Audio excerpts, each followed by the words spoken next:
ஆதி துணை ஆதியே துணை, ஆதியை அறிய குருவே துணை. மரளி கைதீண்டா சாலை ஆண்டவர்கள் மெய்மதம் மெய்மன ஞானம். பண்டை வேதியர் திங்களூர் வீதி பாதையில் வர கண்டனாள், பாவநாசரென்றே தெளிந்தபின் பங்கமானிதம் கேட்டுமே. பாவநாசரென்றே தெளிந்தபின் பங்கமானிதம் கேட்டுமே. எல்லோருக்கும் நமஸ்காரம். விரிபுவன வேதமாமறைகளின் அதிகாரண செழுங்கலை கருவூலத்து ஆண்டவர்கள் திருவாயுரை விரிப்பு. இந்த மெய்ப்பாதை வேறு. வேதம் ஆசான் திருமேனி. வேதம் ஆசான் திருமேனி. வேதத்தை ஓதினாலே புண்ணியம். வேதங்கள் பூராவும் தித்திக்குது திருமறை குருபெருமான். திருமறை குருபெருமான். திருமறை குரு தீன் திருமேனியர்.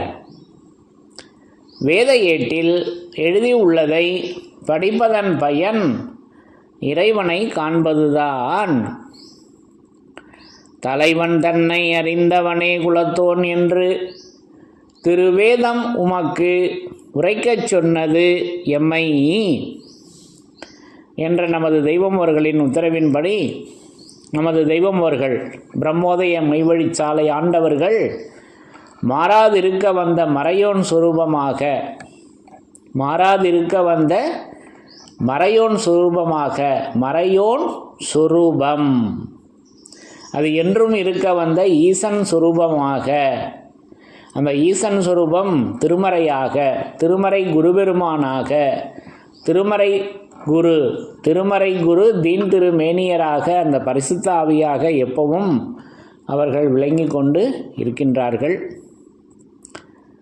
அப்போது அந்த தெய்வ திருமேனியிலிருந்து, அந்த வேதமாகிய ஆசான் திருமேனியிலிருந்து யமனை வென்ற திருமறை என்ற தலைப்பில், யமனை வென்ற திருமறையின் சிறப்புகள் அல்லவா என்ற அந்த தலைப்பில் வேத வாசகங்களை ஒவ்வொன்றாக படித்து தரிசனை செய்து வருகிறோம்.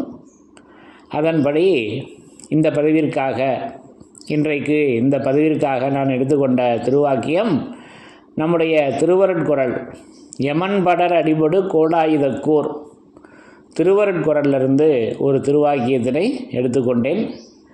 இந்த திருவாக்கியத்தில் நமக்கு வருகின்ற அந்த யமபடரினை, அந்த யம பயத்தை, அந்த யமனுடைய அச்சத்தினை, அந்த யமனுடைய கோர அமலினை எப்படி நமது தெய்வமோர்கள் முறியடித்து இந்த அழிவுலகத்திலிருந்து அழியாத விண்ணுலகத்திற்கு நம்மளை எப்படி அவர்கள் ஆக்குகிறார்கள் என்ற தங்களுடைய செயலினை அற்புதமாக இங்கே அந்த திருமறையின் சிறப்பாக, அந்த ஆயுதமாக அந்த திருமறையை எப்படி வழங்கியிருக்கிறார்கள், எப்படி வழங்கி இருக்கின்றார்கள் என்பதை அற்புதமாக நமக்கு இந்த திருவாக்கியத்தில் பேசி வர்றாங்க அல்லவா. ஒவ்வொரு திருவாக்கியங்கள்லையும் அதை எடுத்து பேசி வர்றாங்க. இந்த திருவாக்கியத்திலையும் அதை அற்புதமாக எடுத்து அந்த அருள்வர்ஷிப்பை எடுத்து வழங்கியிருக்காங்க. அது என்ன என்பதை படித்து தரிசனம் செய்யலாம். பிரம்மோதய மெய்வழிச்சாலை ஆண்டவர்கள் திருவாக்கியம். சாதிகளின் கர்த்தாவே. திருவருட்குரல் திருவாக்கியம் எண் 144, பக்கம் 120. பழைய அச்சு நூல் பக்கம் எண் 120. யமபயத்தை கடத்தாட்டி வைக்கின்ற ஒரு அநாத ரக்ஷரை தேடிக்கொள்வதற்கு மனிதர்களின் நினைவை எச்சரித்து தூண்டவே ஒவ்வொரு மதமும் வந்தது என்று இறைவன் திருவாய் மலர்ந்து அருளியுள்ளார்கள். சாதிகளின் கர்த்தாவே. இப்போ மிகச்சிறிய திருவாக்கியமாக எடுத்து 144 எடுத்து வழங்கியிருக்காங்க. அது மிகச்சிறியதா என்றால் அதுதான் பெரியது அல்லவா. அப்போ அற்புதமாக இந்த திருவாக்கியத்தில் அந்த யம படரை யமபயத்தை கடத்தாட்டி வைக்கின்ற யமபயத்தை எடுத்ததுமே சொல்லிட்டாங்க. யமபயத்தை கடத்தாட்டி வைக்கின்ற ஒரு அநாத ரக்ஷரை ரட்சகரை அநாத ரட்சகரை.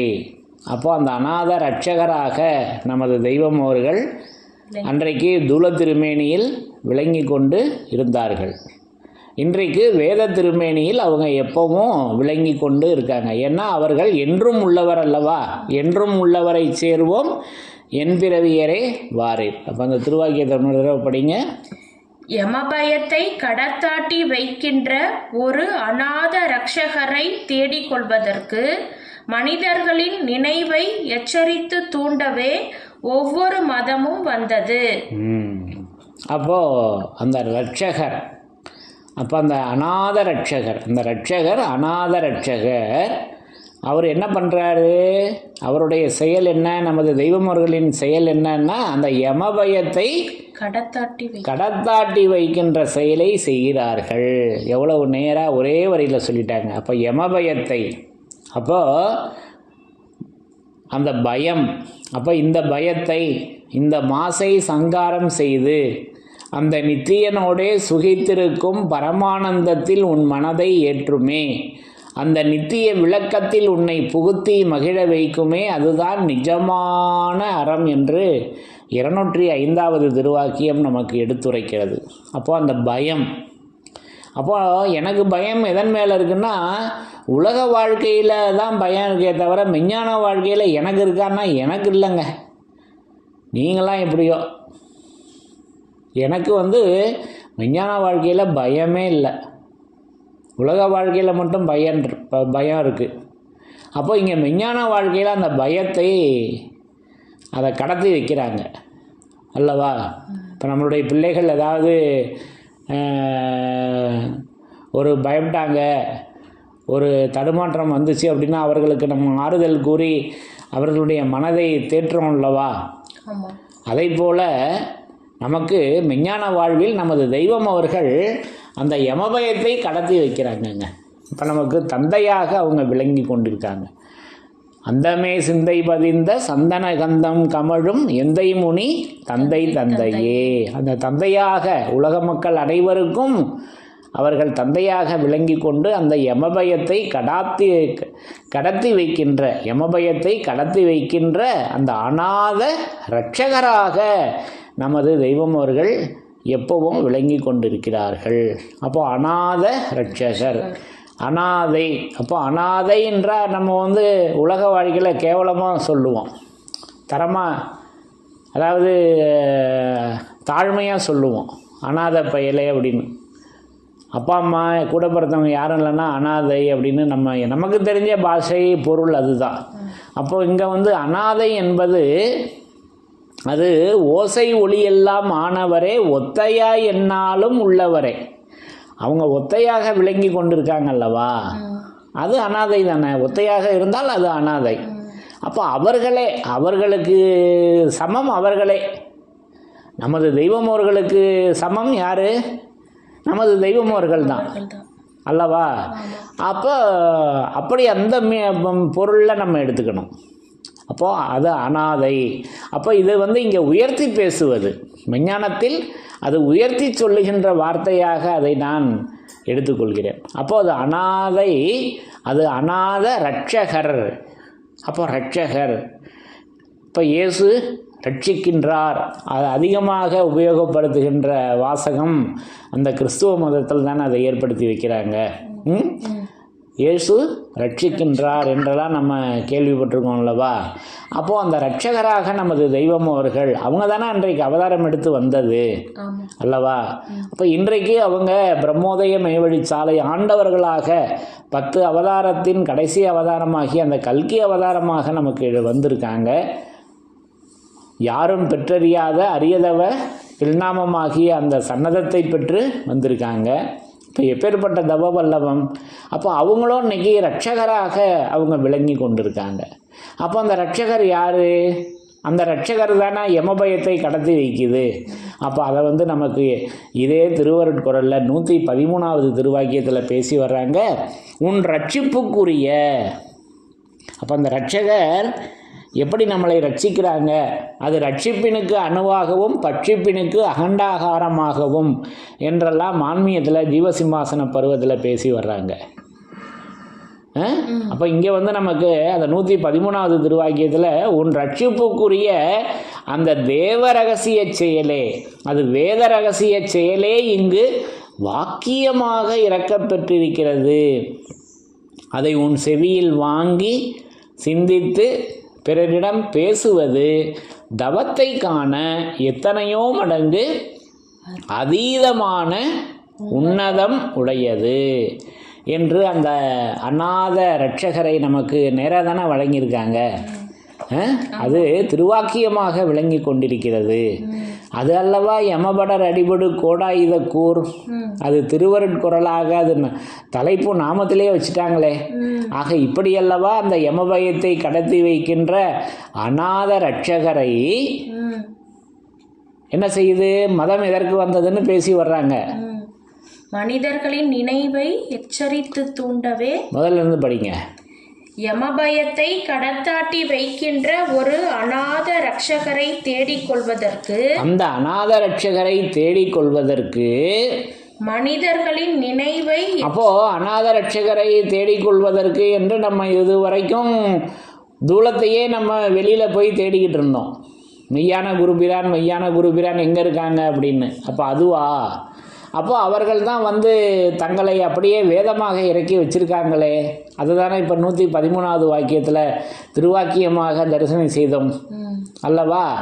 அதை அந்த வேதத்திலிருந்து தேடிக்கொள்வதற்கு மனிதர்களின் நினைவை எச்சரித்து தூண்டவே, அப்போ மனிதர்களின் நினைவை எச்சரித்து தூண்டவே ஒவ்வொரு மதமும் வந்தது என்று. மதம் எதற்காக வந்தது? அப்போ இறைவன் மதங்களை உண்டாக்கியது ஏன் என்றெல்லாம் தலைப்பை கொடுத்து பேசி வர்றாங்க திருமஞான குறள் 4வது திருவாக்கியத்தில் அல்லவா?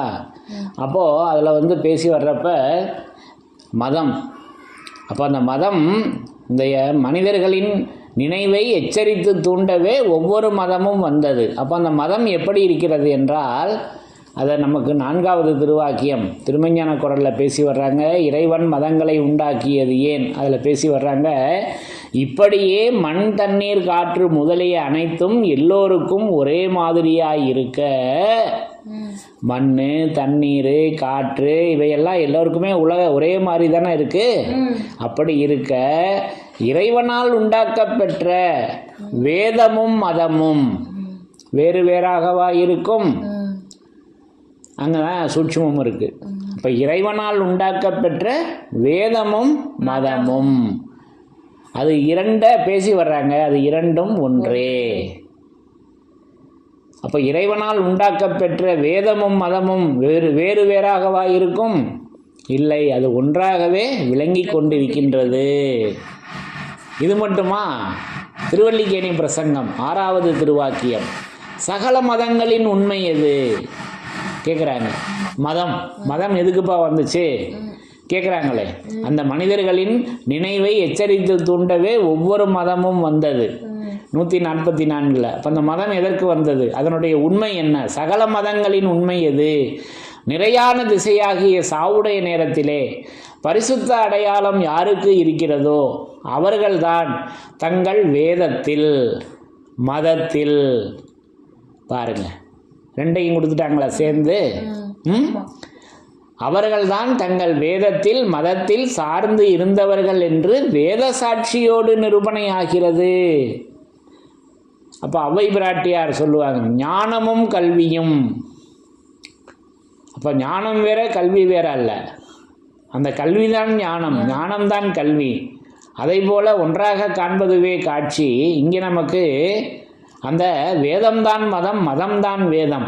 அப்போ அதை தான் நம்ம ஏற்கனவே சமத்தரில் படித்து தரிசனம் செய்தோம் அல்லவா? 104 திருவாக்கியம் இதே திருவருட்குறளில். அந்த ஆபத்திலிருந்து நீக்கி நித்தியத்தில் ஏற்றவே எல்லா மதமும் எல்லா வேதமும் நாமும் வந்தோம் எவ்வளோ இடங்கள்ல அந்த வேதத்தையும் மதத்தையும் பின்னி பணச்சு வர்றாங்க. ராஜகம்பீர பிரசங்கம் 290வது திருவாக்கியம். பல சாதிகள் உண்டு என்றால் ஆளுக்கு ஒரு கடவுளும் வேதமும் வேண்டுமே பேசி வர்றாங்களே. அப்போ அந்த சாதி மதம், அப்போ அதை தான் நமக்கு மகா சங்கல்ப மந்திரத்தில் பேசி வர்றாங்க. நம்மை பரமபத நித்திய மகிழ்ச்சி வாழ்வு வரத்தில் ஏற்றவே, இந்த உலக மக்களை பரமபத நித்திய மகிழ்ச்சி வாழ்வு வரத்தில் ஏற்றவே சதுர்யுகத்திலும் உண்டான எல்லா சாதி மத வேதங்களும் வந்து இருக்க. இப்போ மத வேதம்னு பார்த்தோம், இங்கே 3 சொல்கிறாங்க. சாதி மத வேதம் 3 ஒன்றே, அது மந்திர ஸ்திரமாக இருக்கிறது. அப்போ இதை தான் 292 பேசி வர்றப்ப, நாம் இஸ்லாத்திலே பிறந்தாலும் சைவம் நாம் தான், அந்த திருவாக்கியத்தில் பேசி வர்றப்ப எல்லா வேதங்களுக்கும் மதங்களுக்கும் சாதிகளுக்கும் உரியவர் நாமே. அங்கேயும் அந்த 3ஐயும் சேர்த்து கொடுக்குறாங்க பார்த்தீங்களா. இப்போ இதெல்லாம் நம்ம ஏற்கனவே வேதத்தின் சிறப்புகளில் படித்து தரிசனம் செய்தது எவ்வளவு உதவியாக கை கொடுத்து நிற்கிறது அல்லவா. எல்லா வேதங்களுக்கும் மதங்களுக்கும் சாதிகளுக்கும் உரியவர் நாமே. ஆக இப்படியே அந்த வேதமும் மதமும் அது சாதியும், இந்த ஜாதியில் அல்லவா நம்ம பிறக்கணும். இப்போ எவ்வளவோ ஜாதி வெளி உலகத்தில் இருக்குது, ஒவ்வொருத்தரும் ஒவ்வொரு சமூகத்தில் பிறந்திருக்கோம். இங்கே மெய்மதத்தில் இந்த மெய்மதம் என்று சொல்லப்பெற்ற அந்த வேத ஜாதியில் அல்லவா நாம் பிறக்க வேண்டும். அது மறுபிறப்பு அல்லவா. ஆக இப்படி நான் அதை உணர்கிறேன். அப்போ இதற்குத்தான் அந்த மதங்கள் வந்தது. அந்த மனிதர்களின் நினைவை எச்சரித்து தூண்டவே ஒவ்வொரு மதமும் வந்தது. ஆக இப்படி ஒவ்வொரு திருவாக்கியங்களும் நமக்கு அது வேதத்தின் சிறப்பாக நமக்கு எடுத்து வச்சிருக்காங்க. ஆகவே யமபயத்தை கடத்தி வைக்கின்ற ஒரு அநாத ரட்சகரை, யமபயத்தை கடத்தி வைக்கின்ற ஒரு அநாத ரட்சகரை தேடிக் கொள்வதற்கு, யமபயத்தை கடத்தாட்டி வைக்கின்ற ஒரு அநாத ரட்சகரை தேடிக் கொள்வதற்கு மனிதர்களின் நினைவை எச்சரித்து தூண்டவே ஒவ்வொரு மதமும் வந்தது என்று அற்புதமாக நமக்கு இங்கே அந்த யமபயத்தை கடத்தி வைக்கின்ற செயலை, அது மதமாக எப்படி இருக்கிறது, அது அநாத ரட்சகராக அவங்க எப்படி அந்த ரட்சகத்தன்மை, அது ரட்சகத்தன்மை எப்படி நமக்கு அது திருவாக்கியமாக திருவேதமாக விளங்கி கொண்டிருக்கின்றது என்பதை இப்படி நமக்கு எடுத்து நிரூபித்து, ஆக இப்படி அந்த யமனை வென்ற ஆயுதம் அது ரட்சகராக, அது ரட்சிப்பாக, அந்த ஆயுதம் அது திருவாக்கியமாக விளங்கி கொண்டிருக்கிறது. அதை எச்சரித்து தூண்டவே ஒவ்வொரு மதமும் வந்தது. அந்த மதம் என்ன என்றால் அது வேதமாக விளங்கி கொண்டிருக்கிறது. இப்போ ஒவ்வொரு மதத்திலையும் வேதத்தை இறக்கி வச்சிருக்காங்களே, அந்த மத கர்த்தர்கள் தூல திருமேனியில் இல்லை, ஒவ்வொரு மதத்தினுடைய கர்த்தர்கள் இல்லை. ஆனால் எப்படி இருக்காங்க, வேத திருமேனியில் அவங்க எப்பவும் எச்சரித்து கொண்டே இருக்கிறார்கள், அதை படிக்கும் பொழுதெல்லாம் அல்லவா. ஆக இப்படி ஒவ்வொரு இடங்களிலும் அவர்கள் திருமறை குருபெருமானாக, நமது தெய்வம் அவர்கள் திருமறை குருபெருமானாக, திருமறை குரு தீன் திருமேனியராக அந்த யமனை வென்ற ஆயுதம் நமக்கு அது அநாதையாக, அநாத ரட்சகராக, அது மதமாக விளங்கி கொண்டிருக்கின்றது என்பதை இப்படி நமக்கு நிரூபணை செய்து இருக்கின்றார்கள் என்பதை நான் உணர்ந்து கொண்டேன் என்று கூறி, யமனை வென்ற திருமறையின் சிறப்புகள் தொடரும். தலைவன் தன்னை அறிந்தவனே குலத்தோன் என்று திருவேதம் உமக்கு உரைக்கச் சொன்னது எம்மை. யமனை வென்ற திருமறையின் சிறப்புகள் தொடரும். எல்லோருக்கும் நமஸ்காரம்.